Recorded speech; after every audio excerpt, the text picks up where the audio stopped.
सनातन संस्कृति हमारी पहचान। सब्सक्राइब करें सेक्रेड सनातनी। मेरा नमस्कार और मैं शालिनी आप सभी का अपने YouTube चैनल सेक्रेड सनातनी पर फिर से हार्दिक अभिनंदन करती हूँ। गीता के कर्म संन्यास योग में भगवान श्री कृष्ण अर्जुन को बताते हुए कहते हैं कि किस प्रकार से जो मनुष्य संन्यास योग में विलीन होता है, अर्थात जो मनुष्य संन्यास योगी होता है उसके क्या लक्षण होते हैं। कहते हैं कि यह जो कर्म योगी मनुष्य होता है यानी तत्वज्ञानी मनुष्य ना तो कभी किसी प्रिय वस्तु को पाकर हर्षित होता है और ना ही कभी किसी अप्रिय वस्तु को पाकर विचलित होता है। भगवान श्री कृष्ण अब अर्जुन को आगे उपदेश देते हुए कुछ इस प्रकार कहते हैं।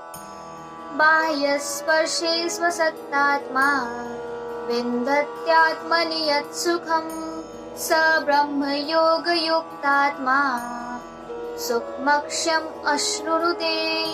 अर्थात भगवान श्री कृष्ण अर्जुन से कहते हैं कि तत्वज्ञानी मनुष्य बाहरी इंद्रियों के सुख को नहीं भोगता है बल्कि अपनी ही यानी सदैव अपनी ही आत्मा में रमण करके सुख का अनुभव करता है। ऐसा मनुष्य निरंतर परब्रह्म परमात्मा में स्थित होकर असीम आनंद को भोगता है।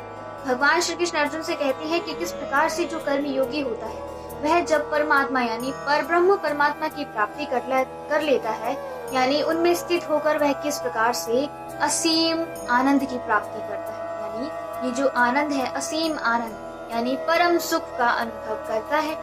भगवान श्री कृष्ण अर्जुन से आगे कहते हैं ये ही संस्पर्शजा भोगा दुख योनय एव ते आद्यन्त्वन्तः कौन्तेय न तेषु रमते बुधः।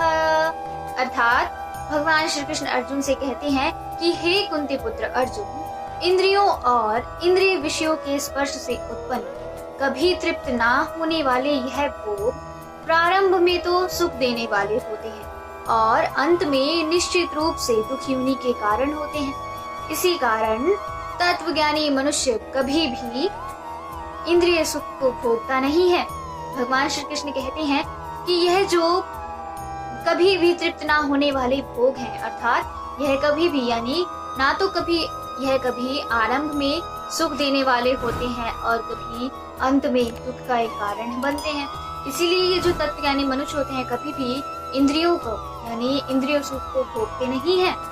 भगवान श्री कृष्ण अर्जुन से आगे कहते हैं शक्नोति हैव यः सोढुम् प्राक्शरीर विमोक्षणात् काम क्रोधोद्भवं वेगम स युक्तः स सुखम नरः। अर्थात जो मनुष्य शरीर का अंत होने से पहले ही काम और क्रोध से उत्पन्न होने वाले वेग को सहन करने में समर्थ हो जाता है वही मनुष्य योगी है और वह इस संसार में सुखी रह सकता है। भगवान श्री कृष्ण अर्जुन से कहते हैं कि किस प्रकार से जो मनुष्य तत्वज्ञानी है यानी जो मनुष्य योगी है वह किस प्रकार से इस संसार में सुखी रह सकता है उसको बताते हुए भगवान श्री कृष्ण अब आगे कहते हैं योऽन्तः सुखोऽन्तरारामः तथान्तर्ज्योतिरेव यः स योगी ब्रह्म निर्वाणम् ब्रह्म भूतोऽधिगच्छति। अर्थात जो मनुष्य आत्मा को सुख चाहने वाला होता है और जो मन को यानी अपने मन को आत्मा में ही स्थिर करने वाला होता है, जो आत्मा में ज्ञान प्राप्त करने वाला होता है वही मनुष्य योगी है और वही ब्रह्म के साथ एक होकर परब्रह्म परमात्मा को प्राप्त हो जाता है। भगवान श्री कृष्ण अर्जुन से कहते हैं कि जो मनुष्य तत्वज्ञानी है अर्थात अपनी ही आत्मा को सुख चाहने वाला होता है और अपने मन को अपनी आत्मा में ही स्थिर कर देता है, अपनी आत्मा में ज्ञान प्राप्त कर लेता है, वही मनुष्य परब्रह्म परमात्मा को प्राप्त कर लेता है और वही मनुष्य योगी कहलाता है। भगवान श्री कृष्ण अर्जुन को उपदेश देते हुए आगे कहते हैं लभते ब्रह्म निर्वाणम् ऋषयः क्षीण कल्मषाः छिन्न द्वैधा यतात्मानः सर्वभूतहिते रताः।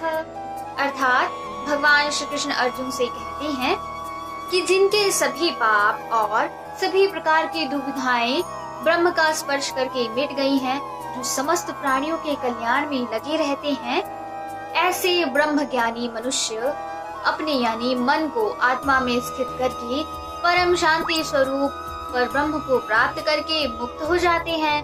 भगवान श्री कृष्ण अर्जुन से कहते हैं कि किस प्रकार से जो मनुष्य सभी प्राणियों के कल्याण में लगे रहते हैं, वही मनुष्य ब्रह्म ज्ञानी मनुष्य, वह ब्रह्म ज्ञानी मनुष्य आत्मा को यानी मन को आत्मा में स्थित करके पर ब्रह्म परमात्मा में प्राप्त होकर मुक्ति को प्राप्त कर लेते हैं।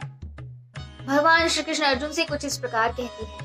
आशा करती हूँ आप सभी को आज की वीडियो ज्ञानवर्धक लगी होगी। अगर आपने अभी तक मेरे YouTube चैनल को सब्सक्राइब नहीं किया है तो कृपया करके मेरे YouTube चैनल को सब्सक्राइब कर दीजिए और हाँ, बेल आइकन को भी दबा दीजिएगा ताकि मेरी आने वाली नई से नई वीडियोस का नोटिफिकेशन आप सभी तक पहुंच जाए।